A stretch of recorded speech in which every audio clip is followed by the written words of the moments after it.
It took several hours after the trailer for Dragon Ball Daima, the new Dragon Ball anime starting next year, for that trailer to premiere at New York Comic Con. It took hours after before the Dragon Ball official site actually did an update.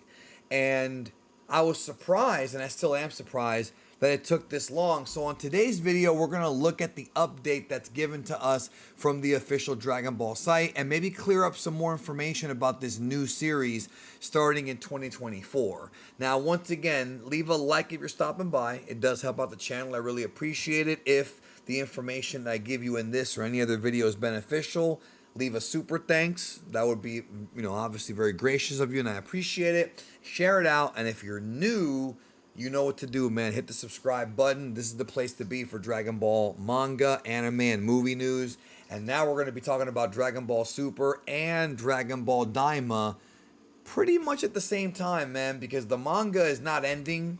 The Dragon Ball Super manga is still going on. And there's going to be an anime too that's not really related to it. It won't be an adaptation, so that's exciting. We have a copy here of Toriyama's letter, which is kind of interesting because notice that Toribot that you see on the screen there. That symbol on his chest is very reminiscent of something you see in Dragon Quest. So I do love that Toriyama's kind of redesigning or reshaping his image. But let's go ahead and go over to Herms, who has some interesting information about Dragon Ball Daima from the website.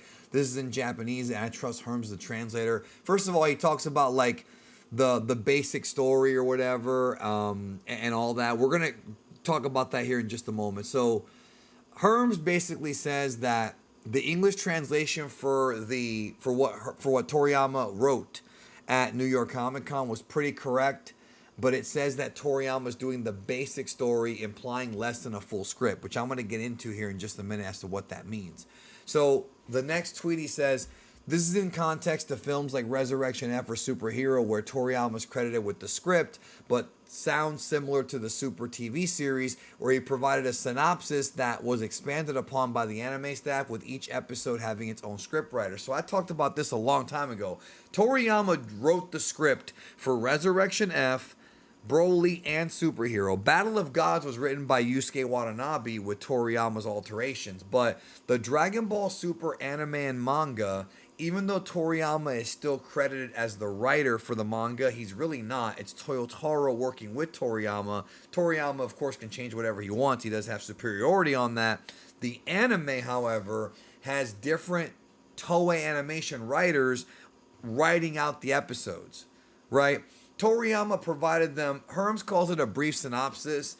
I call it a manuscript. And this is why the Dragon Ball Super anime had so many weird sort of story points, and some of the stuff didn't really seem to fit with Toriyama. Those of you who have been here a long time, you know the character of Kale was not created by Toriyama. That's a Toei Animation creation. Same thing with Super Saiyan Blue Evolution Vegeta. That was also not a Toriyama invention. So Dragon Ball Super isn't entirely Toriyama's vision. However, when it comes to Dragon Ball, the new Dragon Ball series, Daima, when it comes to this series, Toriyama is overseeing the scripts. I've talked about this both in the live stream as well as other videos I've done. Toriyama is overseeing the scripts and even some of the animation. There was a pilot that was created for Toriyama's approval. So he's way more involved with Daima than he has been with anything else. Because usually with the movies, he wrote the script, but then he let the directors do what they want. Here, he's kind of really in the thick of things involved.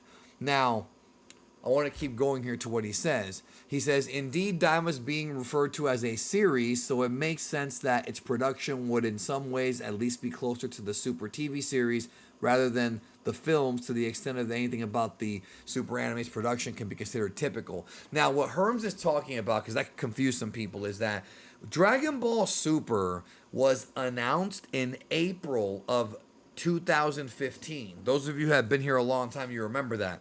Dragon Ball Super began in July of 2019. Here's something I've talked about, but it's been a while, and some of you guys are new, so you might not know this, but I've talked about it before. When Dragon Ball Super got announced, there was barely anything that was done as far as pre-production went. Most of the series was wrapped up as quickly as they could while it was in production and right before. So you had April, May, June, and then the first episode premiered July 5th. And that's why Dragon Ball Super Episode 5 had that terrible animation fail. Remember that? How wonky it looked? A lot of that is due because of the fact that Dragon Ball Super did not have anywhere near the amount of pre-planning that this series has. This series has been in the works since 2021. And the fact that we're getting it next year means it's 3 years of pre-production. That's way, way more than Dragon Ball Super got. And so in theory, you're not going to have the same problems that Dragon Ball Super got. So that's why Herm said it's not really typical. This, even though it is an anime, it is going to be a streaming anime. As far as we know, it's not going to be on Fuji Television that I know of. They did not announce where it'll be streaming yet. I mentioned that I had heard Crunchyroll, but that's also something that isn't really confirmed from them. So I want to wait and see what they say. It could be on the Dragon Ball site. It could be Crunchyroll, or what I think is going to happen is it depends on where you live. I think it might be the case where here in America, Australia, Canada, Crunchyroll might be where it's at, but other parts of the world that don't have Crunchyroll might be a different story.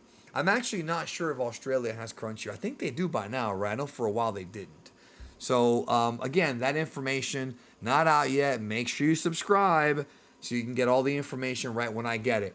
Herms goes on to say, when talking about how Daima will touch on the mysteries of the Dragon Ball world, Toriyama uses the term, whatever that is in Japanese, directly translates to worldview. So that means worldview. But when discussing manga or anime, usually means something closer to world building. So this goes back to what I said in the original stream that I did weeks ago about this, that this series will focus more on expanding the world of Dragon Ball and showing us new places.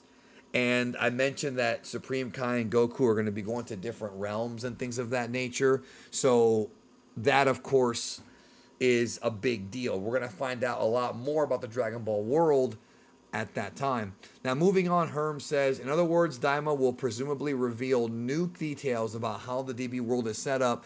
Maybe we'll finally learn what the deal is with Dabura's demon world, the demon realm, or where the Namekians come from, or some other weird thing. Clearly, we get to see a new location, if nothing else. And I talked about in my trailer breakdown that that location does look remarkably like the demon realm. Like, it genuinely looks like that. So I would not at all be surprised if that is the demon realm. I feel like it is. I don't want to say 100% till it's official, but if I were to guess, a betting man, I would say, yeah, it probably is the demon realm.